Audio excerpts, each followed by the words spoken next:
Good morning, everybody. We'll just wait for a moment as people join us from the waiting room. Morning. Morning. Good to see everybody this morning. Just waiting a little bit. If I could get you to all put yourself on mute if you're not already. You should have turned up on mute, but if you're not, if you could, that would be great. Thank you. Just let a few more people come in before we kick things off, because sometimes cyberspace can be a little bit slow for people.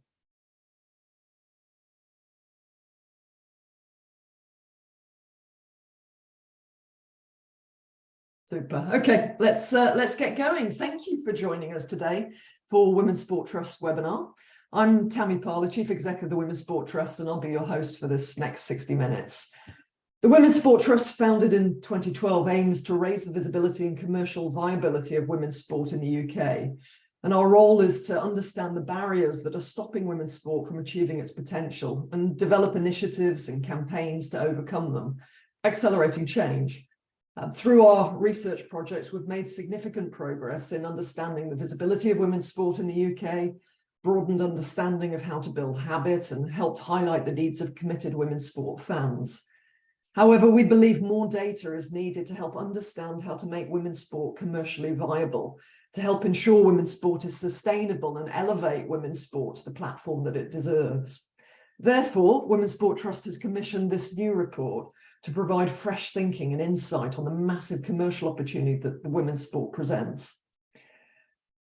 We hope that rights holders use these findings to shape how they package women's sport in new and creative ways, to allow brands to activate in a way that is most meaningful to fans of women's sport, and that brands will use this insight to influence their sponsorship and activation decisions and encourage them to invest in women's sport.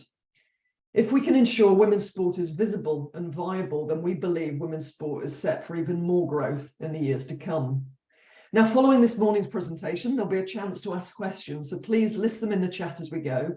And then you can also download the full report from the Women's Sport Trust website. And once I finish talking, I'll post that in the chat so you can easily do that. We'd be grateful if you could share any of our posts on social media and obviously tag all the Women's Sport Trust accounts. Here to present the research this morning is John Long from Onside, who we commissioned for this research. But first, I'll pass to Laura Weston, a trustee of the Women's Sport Trust and a comms and marketing professional, to introduce us to the changing commercial landscape. Laura, over to you. Good morning, everyone. I hope everyone's well. So I'm just going to go through 3 quick slides, and this has come from a number of interviews that we did with brands and agencies about how they feel. We've got lots of big data sets in this presentation today, but we thought we'd start off with some context and just some sort of thoughts and feelings from the industry themselves about where they feel women's sports sponsorship is at the moment.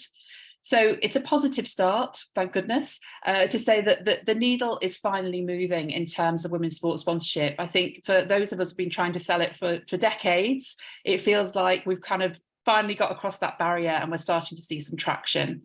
So many more brands are understanding the potential of women's sport partnerships.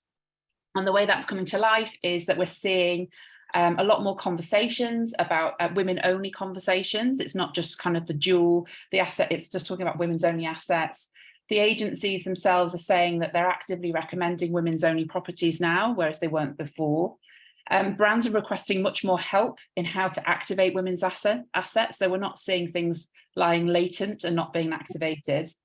And the brands are much more conscious of the parity of spend across men and women's sport, and that this will continue because of media pressure, we believe. So one of the great quotes that we got within our qualitative research was, it's not if we'll get involved in women's sport, but when.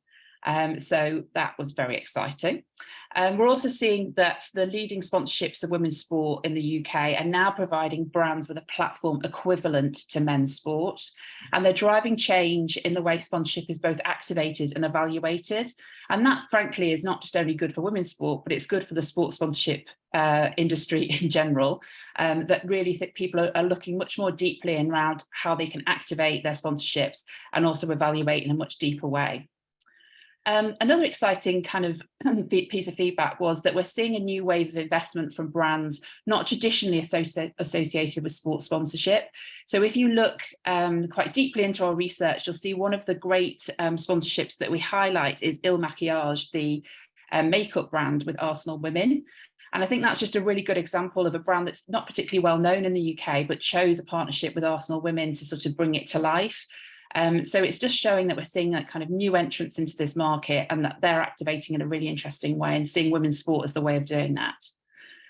I don't ever like saying this, but yes, rights fees are lower in women's sport at the moment, but that affordability does allow people to have more budget to activate, and activation is so important in women's sport. And it's interesting because we've got kind of different answers on this. Some people were saying that they were seeing much bigger activation budgets from brands. Others were saying, well, actually, we still need a bit more. But the fact that activation budgets exist is certainly a good thing. But that's all the positive news. On the next slide, it's more about how do we move past some of the existing barriers that we've got to really get to the next phase. And this is really about commercial and creative rigor. So what they're feeding back to us is that we believe that more intellectual and creative thinking is really required to deliver smarter deals and provide more kind of unique assets from rights holders. So assets that didn't exist before and you wouldn't necessarily get in the men's game. Some people, pointed to UEFA and kind of on-pitch reporters, or just being a bit more imaginative about what we can actually deliver. And excite brands with the opportunity that they might not have seen before. So that intellectual and creative thinking is needed. And to deliver that, we need quality, experienced people on the side of the rights holders. It was fed back that sometimes, this can be left to kind of volunteers or ex-athletes, but actually it really does need qualified marketing and partnerships people to deliver this now. There's also some feedback around understanding the role of the rights holder versus the brand. And often what's happening, and this is kind of a global trend that I see, being on the brand side, is that brands in a lot of markets are now more trusted than local government. So people are looking to brands to really solve all the world's problems. And that can mean that, when we're entering into a deal with a brand, that we really are expecting to deliver everything. And that shouldn't be the case. They shouldn't be responsible for delivering all visibility or obviously delivering performance. So I think that this needs to be an honest conversation between the rights holder and the brand around who's doing what. ROI and metrics is probably one of the most important areas that we all need to look to as an industry. So there's more pressure than ever on marketing spend. We all know we're in a sort of area where, budgets are tight, and from a brand point of view, it takes a lot to get any kind of money signed off internally. So therefore, we need to work really hard in demonstrating the power of women's sports sponsorship. And this is obviously beyond just awareness and eyeballs. We need to look at metrics like affinity, likability, purchase intent, behaviour change, and really demonstrate how women's sport can make a difference across all these different metrics. The good thing about women's sport, as we've all known, is that there's not as much restrictions in it as often can happen in men's sport. I mean, I've certainly worked on male brands where you get 20 minutes with a player and are expected to deliver, a full below the line campaign using that 20 minutes of access.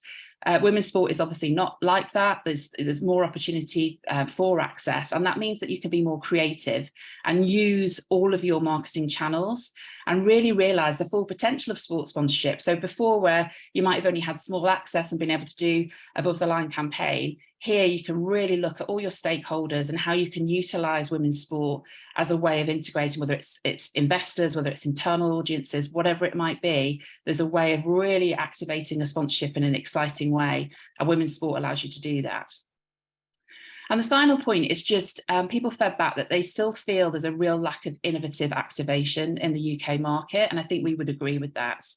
It feels like we're at the point when we do need the best of the best strategy and creative teams to deliver activation that is really cutting through.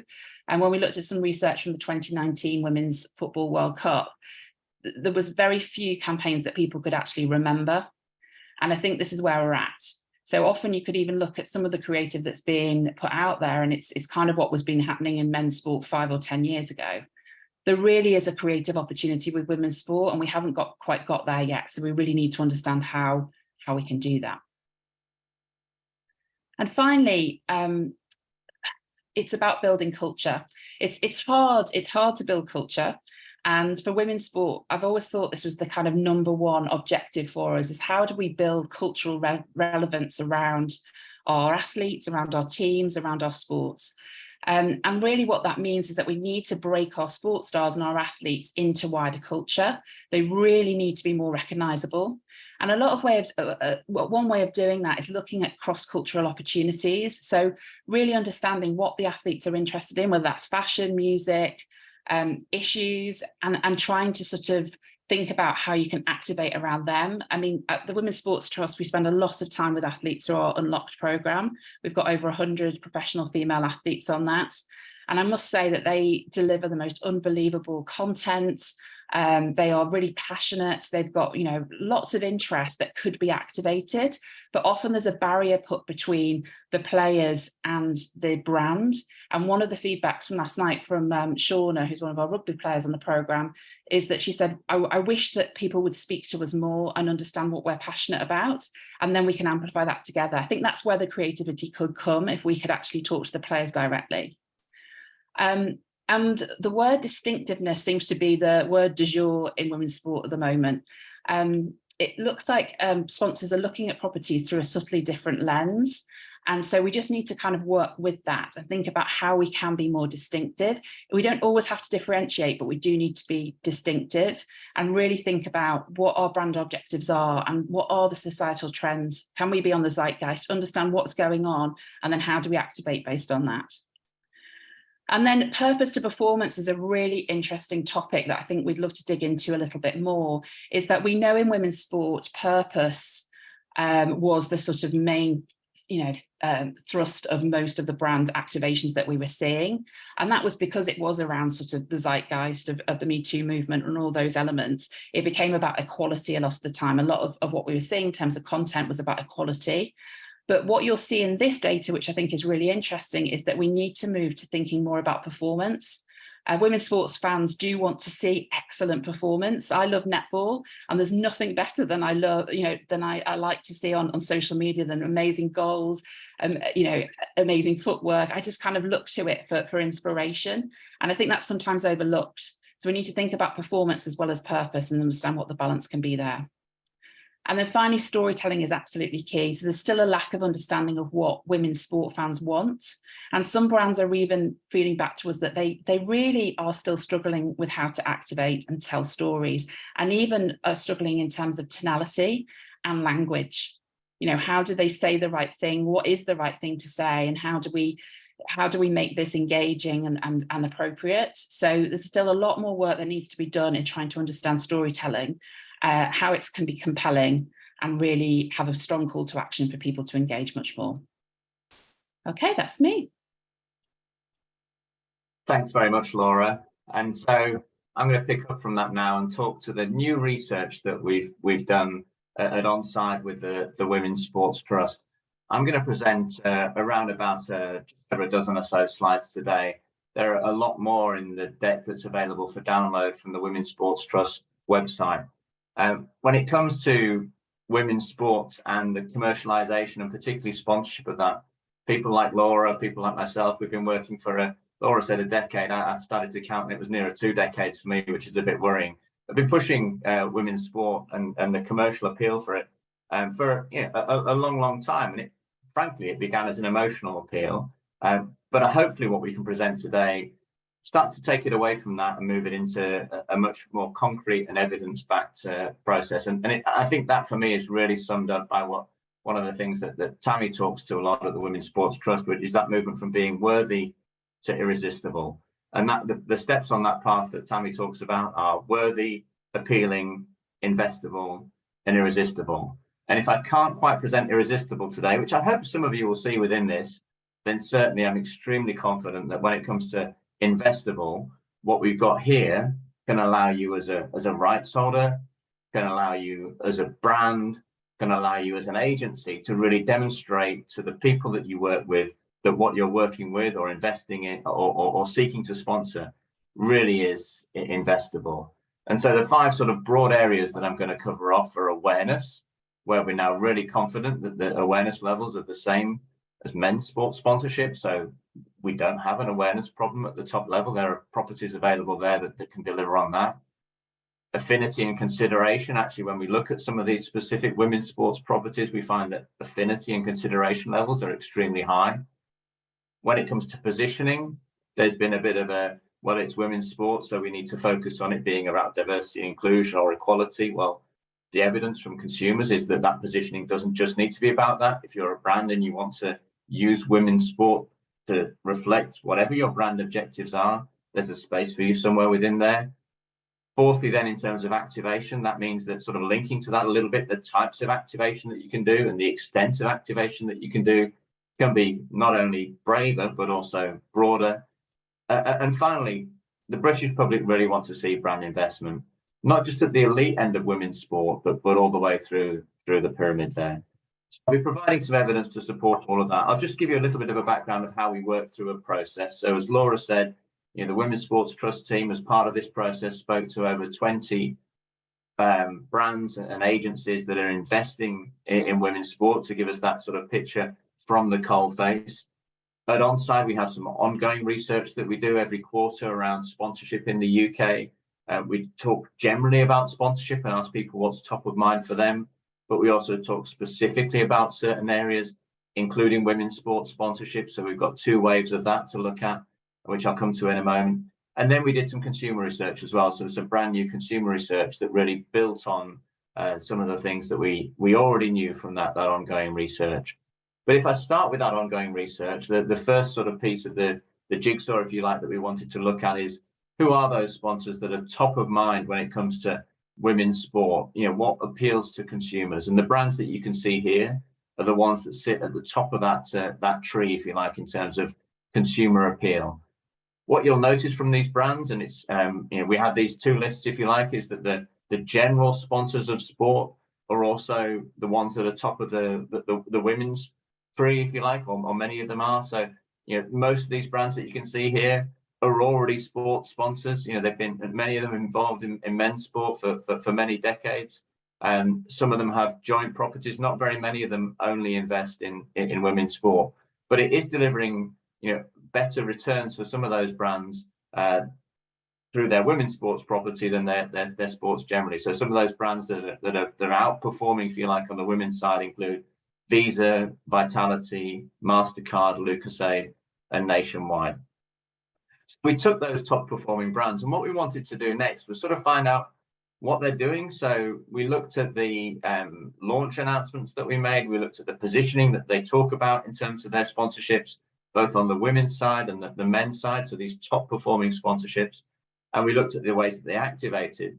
And one of the things that we found is, even though there's this big overlap between the brands that are in you know, top of the tree, if you like, in the eyes of consumers at the moment, the ways these top performing sponsors are activating and positioning their sponsorships is quite different for men's sport than it is for women's sport. So when it comes to women's sport sponsorship at the moment, there is still this general and quite strong tendency towards showcasing your community credentials, highlighting diversity and inclusion, you know, that piece that I talked about at the very beginning there. Whereas on the men's side, the most common things that we see in how those sponsorships are positioned is really around associating with success. Look at us, we're sponsoring a champion team, we're sponsoring a big high profile league, increasing brand awareness. So look at us latching on to this big audience, the eyeballs, all those sorts of things. So that's the subtle difference at the moment, or quite striking difference, frankly, between how even those same brands are activating their women's sports sponsorship compared to their men's,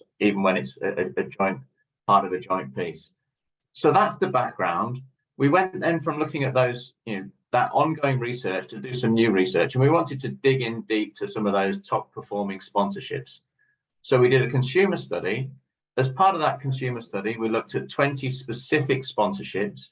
16 of those were those that sort of featured near the very top of that consumer top of mind list. So consumer facing brands, obviously, but also, you know, the really big ones. But we just wanted to give a bit of context as well. So we added in 2 men's sports sponsorships and also 2 more innovative recent sponsorships in women's sports. So Gucci and as Laura mentioned earlier, Il Maquillage there.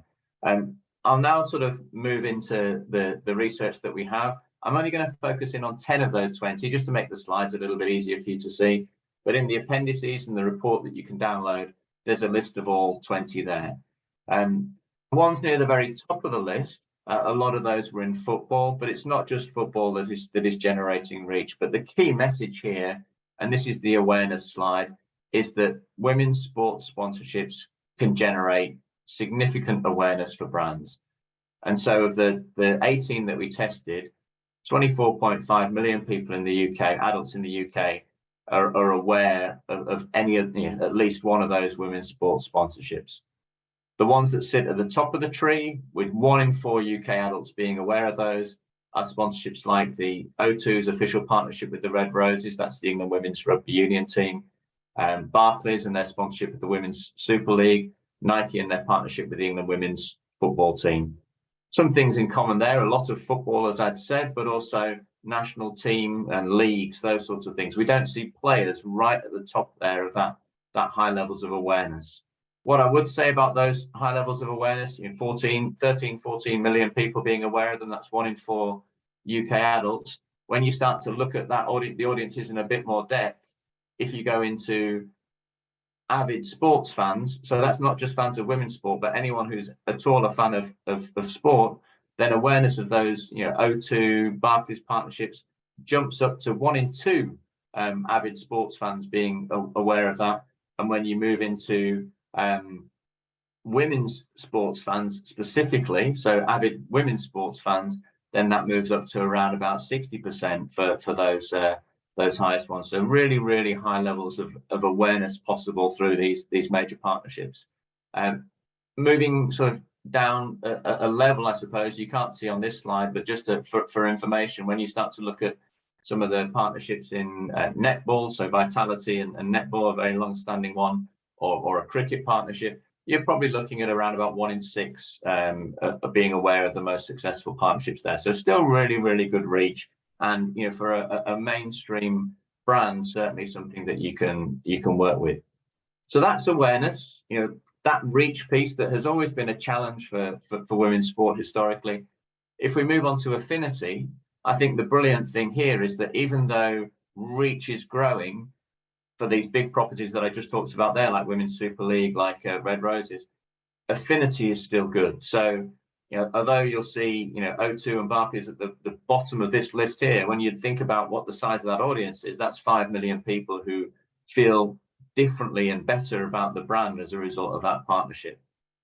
What really interests me, though, is what sits at the top of this list, which is these 2, as I say, more innovative and fresh partnerships that we talked about with brands that haven't really a track record, or even brand categories that haven't really a track record of investing in sports sponsorship, Il Maquillage and Gucci. Both of those, affinity levels in excess of 50%. So over half of people who are aware of those sponsorships feel more positively about the brand as a result of that partnership. And I think what's really interesting in here is, yes, that's females, but it's also males as well. And there's, the male, the impact on males is almost as significant as the impact on females there. The Leah Williamson one is an interesting one to call out as well, because our affinity norm, so the norm across those 20 sponsorships was 43%. All of those that related to individual athletes. So we looked at a partnership with Always. We looked at a partnership with one of the watch brands as well, and a couple of tennis players. All of those partnerships sit above that norm. So what we've seen from these first 2 slides is that those big league and team properties can drive massive levels of awareness. Obviously, a brand partnership with an individual isn't going to drive quite the same levels of awareness, but when it comes to affinity, you can really win with those athlete partnerships there. So really interesting to see those different routes already opening up, all delivering really high returns to partners. Along similar lines to affinity consideration, and this is where I get really excited, because then I can start to think about how I model this out to the brand and how that looks in terms of the potential commercial impacts on a brand. So again, very high levels of consideration. So I am more likely to buy from this business as a result of this sponsorship. Again, you can see Il Maquillage and Gucci at the top there. Again, it's the athlete driven ones across the full list of 20 that sit nearer the top. And again, you can see it's the women's sports sponsorship ones that are sitting for the most part above those of the couple of men's sports sponsorships that we had as a benchmark within there. So those for me are your key metrics for a marketeer, that's somewhere in there, depending on what type of brand you are, whether you're an FMCG, whether you're an automotive, whether you're an insurance company, somewhere in there. If awareness is your big driver, if affinity is your big driver, if there's commercial objectives, somewhere within that, I would hope that you can see a path to you being able to use or identify the right sort of asset to be able to invest in women's sports sponsorship. I'll move on now then to sponsorship perception. And here, quite a lot going on this slide, I know, but what I want to sort of draw out is the first three bits, first of all, and then the bottom half. The first three are really all about how brands invest. And in this case, what most people are saying is that sponsors should invest in both men's and women's side of the sport. So 60% of people saying that they should do, only 9% disagreeing. The other point is that when you do invest, that you should be investing the same levels in how you market your partnerships there. So 56% of people are saying yes, you should be giving that equal investment once you're in there. And interestingly, a little pointer that we'll come back to a little bit later is that grassroots is considered to be an important part of a sponsorship by again a good portion of people. The bottom half of this slide then is really about the difference between men's and women's sports sponsorship. And what you can see here is in terms of thinking more favorably of companies or brands that sponsor women's sport and being likely to buy from brands that sponsor women's sport, those numbers are higher for women's sport than they are for men's sport. And here what you can see is that slide in general terms. What I will show you next is a slide that just goes into even more detail and shows you that applies not just amongst women, not just amongst young people. And you can see here on the very, very right there that those numbers are higher for the 18 to 24 age bracket. 42% of 18 to 24s saying they think more favorably of companies or brands that support women's sport through their sponsorship, but also that it's higher across all age groups, across both genders and across different income brackets. So this is a consistent piece that people are thinking more favorably of brands and more likely to buy from sponsors of women's sport. As I said, this goes into even more detail here, and I'm not going to try and narrate to you everything that you can see on this slide, but as I say, that's all there in that rich data set that we're sharing on the website there. But those two columns that I've highlighted there really show that when it comes to those female sport, women's sport measures that I highlighted on the previous slide, that the very left-hand column where it says total is the general total. The two columns I've highlighted are avid sports fans, so that's a fan of men's and or women's sport. And the second one is then avid women's sports fans. And all I'm really highlighting here is a massive uplift against these groups. So these groups really, really do want people to invest in women's sport. They really, really do want to see that equity of investment as well. On the women's sports fan side, that's up in the high 90, up in the 90%. So yeah, really, really strong amongst that audience. And it is a significant sized audience as well. So if that's the attitudes, we then move on to what type of sponsorships make people feel more positively about a brand. I think one of the things within here is that sponsorships that address inequality of opportunity and provide equal support will help people feel more positively about a brand, particularly young people. Amongst that 18 to 24 cohort, that increases to 54% across both inequality of opportunity and equal support. But a good sponsorship of women's sport can also be about more than promoting equity. So over half of young people and 8 out of 10 avid women's sports fans will feel more positively about brands that address barriers to participation, such as appropriate clothing or balancing sporting and family commitments. So I think this starts to point to the fact that, and one of the things that I mentioned at the very beginning, that women's sports sponsorship in terms of positioning really isn't just about we're doing this so that we can show that we're equal supporters of both men and women. And I think that really builds now as we move into the next slide, is that why should brands engage? And right at the top of that list is to encourage children to play sport. 7 out of 10 adults want brands to encourage more young people to play sport through their sponsorships. When it comes to the top tier, that's important as well.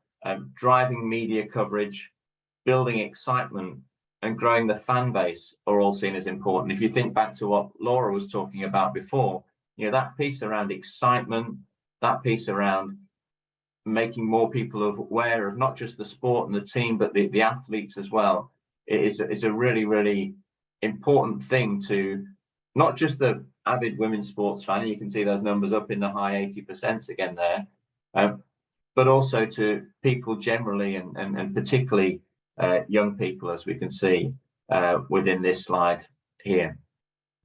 If I move on then to the next piece, we're looking at different levels of sponsorship. So what we wanted to test here is, are there particular parts of the sponsorship landscape that people would like to see investment in more than others? I'll read through these 3 statements across the top there, and then I'll talk about what all these colourful boxes are below them. So I would like to see more brands engage in sponsorship of men's/women's sport at this level. I would think more positively of a brand engaged with sponsorship of men's or women's sport. I would be more likely to do business with a brand if they sponsored men's or women's sport at this level. So we're thinking about engagement, we're thinking about positivity, we're thinking about doing business. We've got these same another bunch of statements as well around purchase and all those sorts of things. But what we noticed across the board, right, and it's very clear here, is these bars in green, that's women's sport. So across all levels of sport, consumers are telling us that they would like to see more brands engage in women's. More people are saying they'd like to see brands engage in women's sport than men's sport. What's also interesting as well is the particular part of the sporting landscape that sits at the very top across all of these metrics is that community and grassroots level activity. That sits above their national competitions, followed by major international events, then the teams, then the athletes. So again, that's just that's a general consumer view, but again, across the different demographics, what we've found is that that's a pretty similar picture. It doesn't vary massively across different groups. So that's the type of sponsorships. We then move on to activation, and this is really the last part of what I'm working through here. We asked how should brands activate their women's sports sponsorships. The good news, as I alluded to earlier, is that brands can be far broader and braver in their activation of women's sport than is generally the case today. For example, fans of women's sport will look favorably on brands who use their sponsorships as community or sustainability platforms. That means that, yes, I might be sponsoring a women's sports team, but actually the reason I'm doing it is because I want to promote my sustainability credentials as a brand. I think what that means is that brands can be more selfish when they make their investments in women's sport. They don't need to go in thinking, well, look, I need to do this in a certain way that is wholly aligned to a particular women's sport agenda. I can fulfill my agenda through this asset if we can build alignment. And that's great, because one of the things that we've noticed as an agency is that whereas 5 years ago, people would come to us and say, I want to invest in football, or I want to invest in rugby, or I want to invest in cricket. Now they're saying to us, I need a partnership asset that helps with my sustainability credentials, with my community credentials, with my diversity and inclusion credentials. And the answer might be one of these sports, but the initial question is that. And what we can see here is brilliant alignment between the types of questions that we know brands are asking and the answers that consumers are saying on behalf of the rights holders, if you like. Well, look, we think that seeing brands activate around sustainability and environment within women's sport, or around community within women's sport, will be a good thing and the type of thing we'd expect to see from them. I think another interesting thing within there is that while the purpose-based activity can work well for sponsors, so too can campaigns that draw on the excitement of women's sport, its current players and athletes. So it can be, if you go back to that little podium that I presented at the start, those things that the big brands have been traditionally doing around men's sport, that can also be done through women's sport. Now, there's no barriers to being able to do that at all. Although, again, the other word that I'd like to call out there is that distinctiveness word that Laura used, because again, when you start to overlay the qualitative input that we have with this quantitative input, there's no doubt that being able to stand out can deliver you better returns. Building on this activation piece, we did a little test of a few different images. So participants were shown 4 images and asked which of these best conveys a number of messages about brands sponsoring a sport. They're all football related because we know that's the most popular sport. They're all from the same brand, so Nike, from their social media accounts. So we had that sort of consistency. And we, if you look at them there and just take a moment to digest them. So Tower Bridge, Nike campaign, big hero sort of outdoor media. Second one, a Pose campaign, young, fresh. Third one, an in-game image as a star player playing in a match. And the fourth one, a grassroots image of young girls playing football. We then tested those against a number of statements. And if we work from left to right, I think it's really interesting to see how those went down. So the brand is committed to winning at the highest level was the first statement that we tested. And you can see there that the best performing of those images was the in-game Nike image, player wearing their kit on the grass. Second came the Tower Bridge piece, which had a player in kit on it. Next one makes me excited to watch and attend matches. And again, it was this in-game image that really drove that. When we move beyond that, we suddenly start to see a really strong leaning towards this grassroots Nike image. And I have to say, this surprised us perhaps a little bit as well, how strong the leaning was towards that grassroots image. But if we go through these statements, more likely to consider the brand, more likely to recommend the brand, the sponsorship feels authentic, the brand is trustworthy, the brand is relevant to people like me, the brand promotes inclusivity and diversity, the brand is active in local communities, the brand is involved in sports as a community grassroots level. You'd expect that last one, but all those others, I think, are really, really strong signs that there's when it comes to activation, we can make some assumptions about what might be a big wow impact factor, but actually there are things that consumers see might be a little bit different to that. One, it points to perhaps a bit of consumer testing required, but also to me it points to the importance of the whole of women's sport rather than just the elite level standing out on its own. There's some real breakdown of that data within the report as well, so you can start to see how those perform with different audiences as well. But really that brings me towards the end now of the overview, if you like, of the data that we've provided today. As I said, there's a lot more detail within there, but for me, going back to Tammy's, investable and irresistible, no doubt from an awareness, affinity and consideration point of view that this is an investable marketing category.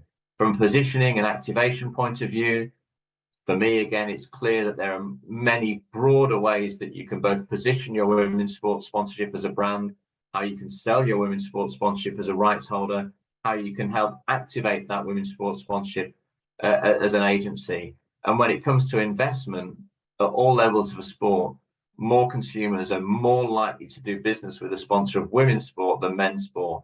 And 2 in 5 UK adults would like to see more brands engage in sponsorship of community or grassroots women's sport. As I said, there's a treasure trove of data available for download. But in summary, as somebody who has been pleading with people to invest in women's sport for a long time, I feel I no longer have to do that. And that I can say with confidence that women's sports sponsorship in the UK today is an underpriced, low risk, high return marketing opportunity. So with that, I can hand back, I think, to Tammy, and thank you all for listening to me talk about some of the things that we've been doing there with the Women's Sports Trust. Thank you, John. I got so caught in your presentation, I forgot that I would need to actually also switch my camera back on. So thank you very much. If we can then focus a little bit on some of the questions, I'm going to bring a few people to the panel, who should be spotlit on your screen right now. I'd like to welcome Chris Hurst to the panel. Chris is a trustee of WST and leads on our research. Also Claire Kelly from Gemba. Now, as part of a partnership we've got with the RNA, we commissioned Gemba to explore the concept of the committed fan, where that audience feels underserved, the types of content they want, how much they're willing to pay for it, and so forth. So she's a brilliant person to bring into this conversation as well. And I'm going to start with you, Claire, and ask you, how does what we've heard this morning relate to what we published as part of this RNA partnership a few weeks ago? Thanks, Tammy. Well, first of all, what a fantastic piece of work. Well done, John. So much depth to dig into there. I think it ties in really nicely. What we saw with Gemba's research a couple of weeks ago was that the committed fan is a fantastic prospect for a brand, not only because it's growing as an audience for women's sport and it's very engaged, but also because it has control of the financial budget. So this group of people have spending power. And John's work just builds on that, because these fans are saying that they want brands to really lean in. They want them to sponsor women's sport. They want them to meet them halfway with that level of engagement. And also they feel so positively about brands that have showcased that already. So I think as a headline point, there's some real symmetry there. And then in specific, I think the power of the athlete. So in our research, we showed that women's committed sports fans really want to see athlete-led content. That's what excites them around the player skills, the player stories. And you see that echoed in John's research, particularly with the activations around Leah Williamson as an example. So putting the athlete front and center, I think, comes through in both pieces of research. Thanks, Claire. So many questions coming through, so many really interesting things, and I've got a whole bunch of my own as well. So we're not going to have time to answer them all. We'll do our best. But if you have burning things that don't get answered, drop us a note, and we'd like to continue the conversation. Chris, I'm going to come to you with this one. It was the first question that came in, and there was a question about sponsors getting involved because they have to or they want to. What would you say to that? I think it's an interesting question. I think a number of years ago, probably women's sports sponsorship was considered as a D&I CSR play, particularly when the media visibility of women's sport was much lower.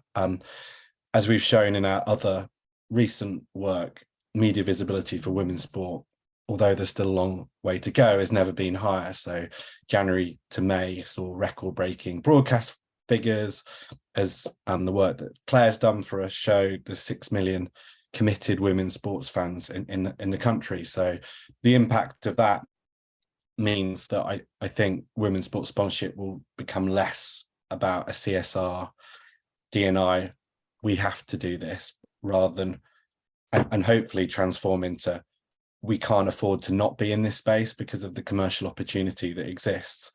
When you see the results both of Claire and John's work in showing the opportunity to engage a women's sports fan and the impact that women's sports sponsorship can deliver, not just across awareness, but also brand affinity, brand consideration, and the fact that we now have the evidence that shows the women's sports fan holds and controls the household spending power. That's like a really powerful combination.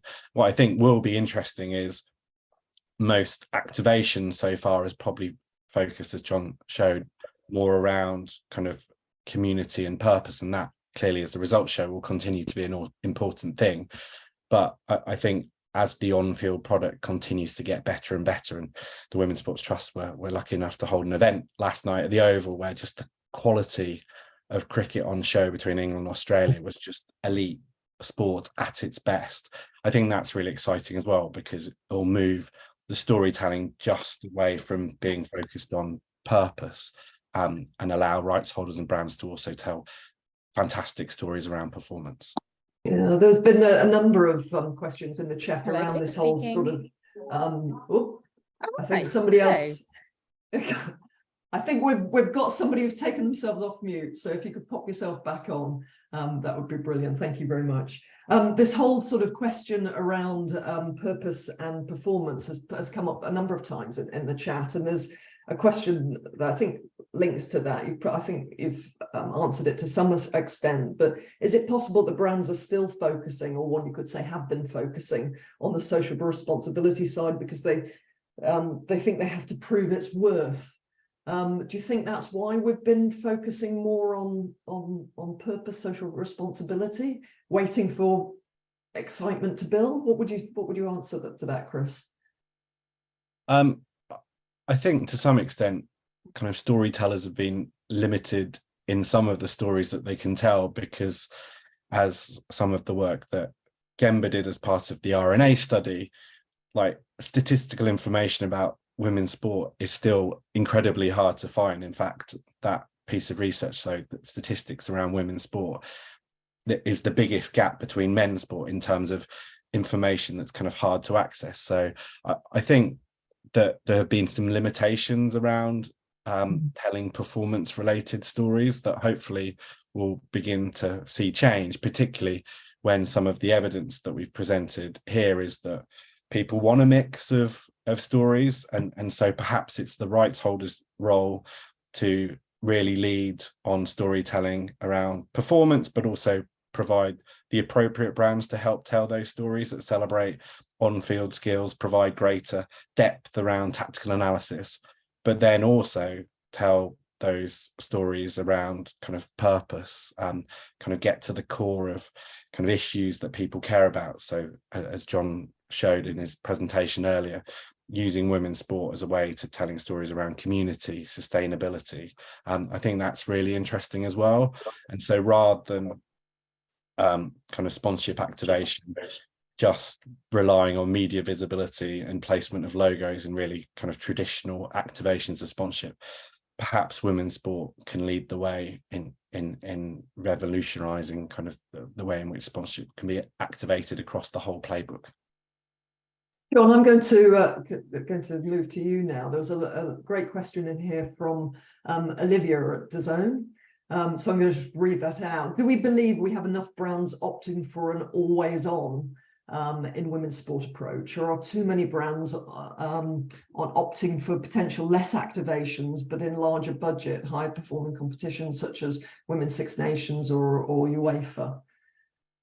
Yeah, it's a really good spot actually, and it's one of the things that we've noticed at the moment is that there does tend to be a tendency to focus on those big events, and so I think an events-driven strategy that sort of really dials up around the major piece. I think one of the things that we've not seen in the UK to the same extent that we've seen just across the RFC, interestingly, is a couple of brands there have really picked up that year-round, I'm going to put this as my main sponsorship piece of work. It's going to be quite near the heart of my marketing activity, and that will sort of make sure that when we get into the event, I've already got a high level of awareness. I've already got some affinity, and then I can, when I do dial it up around the event, I'm starting from a better base. So call out brands like Lidl, who've done that in Ireland, and Sky, who've done that in Ireland. If I look around the UK market, I'm still looking a little bit for a brand that would do that. It was interesting again being at the Oval yesterday. Metro Bank have come into cricket there, specifically women's cricket. They've got a canvas across the summer there. It'll be interesting to see how they do that, because as a brand they've not really done a lot of sponsorship before this. Claire, if I could ask you, if you're a brand, why pick women's sports sponsorship over other areas of investment? Well, I think there's some facts that we've heard today and through the work that we've done previously as Gemba, where obviously the fan base is growing, it's increasing engagement. There's more and more fantastic women's sport on show. This summer is a great example of that. We know that they've got control of the household budget, so there's wallets to be accessed there. So those facts are obviously really important, and they want brands to actively lean in.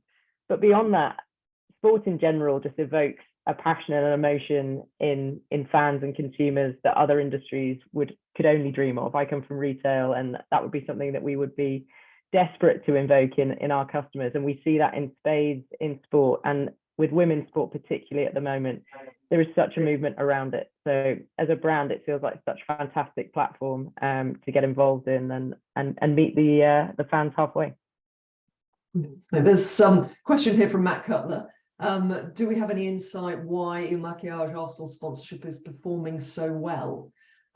Anything any of the three of you can really say? Probably lead with you, John, on that. They've, a bit like what I said about those other couple of brands there, they've put it at the heart of their marketing strategy. And if you look at a lot of their competitors are using social media, let's call them influencers, to be, you know, drivers of brand awareness, particularly partnerships.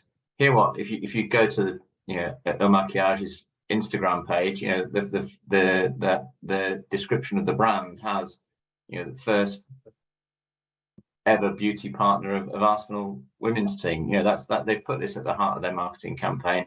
They did a lot of activation in and around London during the season, so they've invested, as we've said, in activation. So not a particularly large deal value, but you know, being confident in the deal that they've struck to be able to activate. I think that's probably the thing that's helped them stand out. Chris, yeah, I'd love to see more examples. Like if we were to run this study in a year's time, I'd really hope this evidence base encourages more brands to come in to sport for the first time via women's sport, rather than necessarily their first point of entry being men's sport. I think that's really exciting. And also just seeing kind of the opportunities that are created by the likes of Gucci partnering with Leah Williamson, because this also just provides visibility for women's sport in a completely different environment, and that opportunity for women's sports stars to make that cultural crossover, to be at the heart of not just sport but also kind of popular culture and entertainment. Like that is where you build habit with women's sport. That's where women's sport can become mainstream, and hopefully through the results that we've shown, that can also drive great results for brands in driving affinity and consideration. So yeah, really excited to see some of that. And again, if we were to do this study again in the future, I'd love to perhaps consider more female athletes as part of the kind of sample of kind of where we test to see that power of the individual athlete versus a team and a league, because also by partnering with an individual athlete, that perhaps gives an opportunity to activate year round rather than just focus on a narrow event window, as we've seen with some of the women's sport activations to date. What I love about our research, we're a curious bunch, and every time we release something, it's like, oh, but I wonder about this and I wonder about that. So, John, I think I just cut you off. Yeah, I was just going to add to that, really, that frankly, I wasn't at all surprised around the high levels of awareness and consideration for a couple of these, you know, like we said, slightly left field, slightly new partnerships. But I was surprised how high the levels of awareness are, and that's a good surprise. That's a good outcome.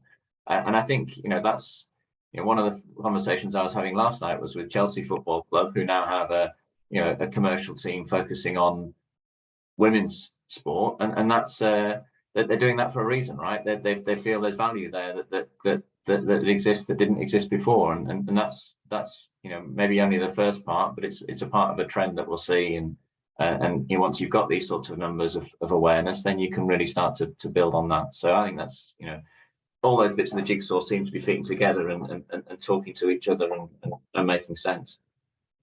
Realizing that we don't have a great deal of time yet, so just trying to pick up a couple more questions that are in the chat here. Chris, this is probably one for you because I see it linking the visibility and viability thing.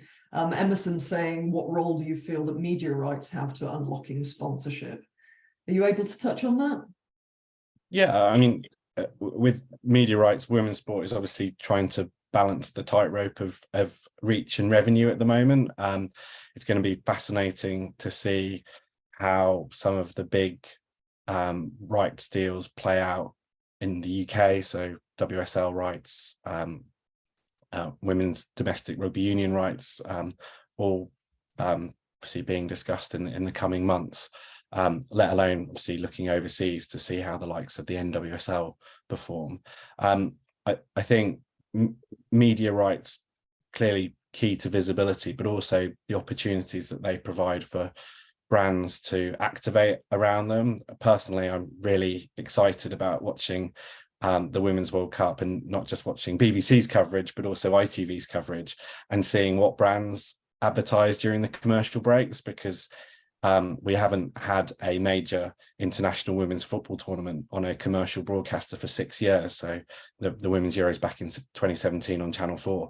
And so I think it's just going to be fascinating to see which brands play their part in trying to activate and tell associated stories kind of around the Women's World Cup coverage. So yeah, that's going to be really interesting for me. There's we'll end in a sec. I want to ask you all your sort of key takeaway for the audience, but I'm just noticing a couple of comments around asking about tone. How can we be assured that we're setting the right tone in creative from sponsors and things? And I think it's great to be asking that question, and we're finding a lot of brands who are trying to figure out what the right tone is, and probably an area that we might delve into a little bit more in future webinars. But for now, very aware, only a couple of minutes, so I'm going to go around the houses and probably start with you, John, Claire, and then Chris, to ask your key takeaway to the audience today. I mean, for me, it's just the evidence is there. There's now a place for everyone to play, whether that's a rights holder getting their rights package correct and appropriate for market, whether that's an agency being confident to encourage the brand that they're working with to activate their partnerships, or a brand thinking, well, yeah, as part of my marketing mix, sponsorship is part of my marketing mix. I need women's sports sponsorship in here, and this is where I'm going to play, whether that's awareness, affinity, or consideration. Claire. I think my overarching takeaway is just that we're still learning so much about the women's sport fan, what they want, how they engage, the tone to strike, as some of the messages have come through today. And so I think it's more of an ask of everyone to make sure that we invest time, effort, and really lean in to understand the women's sport fan more, because they are a fantastic audience to engage with, whether you're a brand, an investor, a rights holder. And the more we can learn and understand about what makes that fan tick, the better for the overall women's sport ecosystem. Brilliant, thanks, Chris. Well, I suppose to mirror one of the comments in the chat, we should be celebrating the progress that women's sport has made, and in having these pieces of research that mark the progress, but also I think just the excitement of the opportunity ahead, with kind of the rising tides of increased visibility, committed fans who have money to spend, and an audience that feel underserved at the moment by broadcasters, brands, and rights holders. Well, that's a powerful combination for growth. So yeah, it's going to be an exciting ride. Thank you all. Unfortunately, that's all we've got time for this morning. So please encourage your colleagues to head to the Women's Sport Trust website to download the copy of the report. Don't forget to share all our tweets and posts and links to the research in LinkedIn. Thanks to all of you for joining us today, to Laura Weston, to John Long, to Chris Hurst, to Claire Kelly for their contributions. Have a great day, everybody.